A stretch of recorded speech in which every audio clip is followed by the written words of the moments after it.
Kia ora te whānau. The start of the year, January 3rd to be exact. This was probably day 3 on the project, and the project was to build a waterproof slash area. As you can see at the back there, we turned the spa pool, which turned into storage site, dumping site slash, which turned into our storage since we've moved back home with mum. And here I am pretending to know what I'm doing. You can tell I'm pretending because I've heard the saying, measure once, cut 10 times, or something like that. And here I am perfecting the measure once, cut 11 times. And what made it a little bit more tricky to come to my own defense was the building itself was on a lean of 20 degrees south with a latitude of 11 degrees north, 0.7 degrees east, and half a degree west, which meant I had to measure it 100 times and cut it 15 times because it was probably still moving since the time it was. And so the rain came down and I had to quickly move everything to shelter, and I forgot my phone. As you can see, I've started work and forgotten my phone, but once I do remember my phone, I come back and get it. And here I go again, practicing my cut 500 times and measure 501 times. So these boards are just to go on the outside and to prevent the rain from coming in or as much as possible.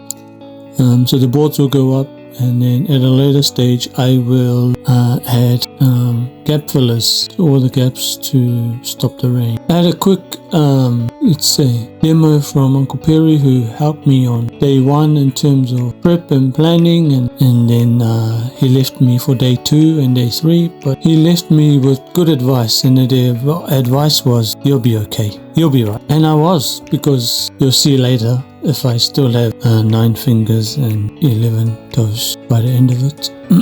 So this part here required 3 pieces.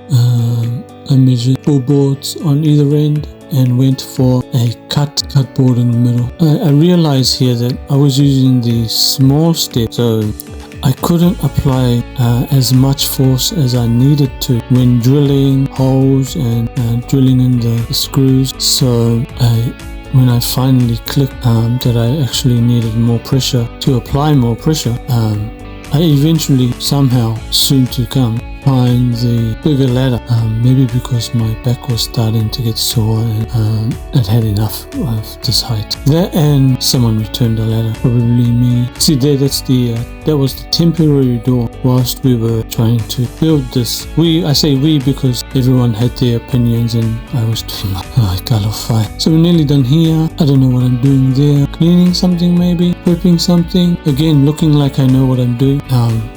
I'm getting good at that, and if anyone wants any tips on how to look like you know what you're doing, please dial 0800 look like I know what I'm doing. What's this? Tightening the screws, I think it is? No. Am I applying the Sally's normal gaps? Am I applying?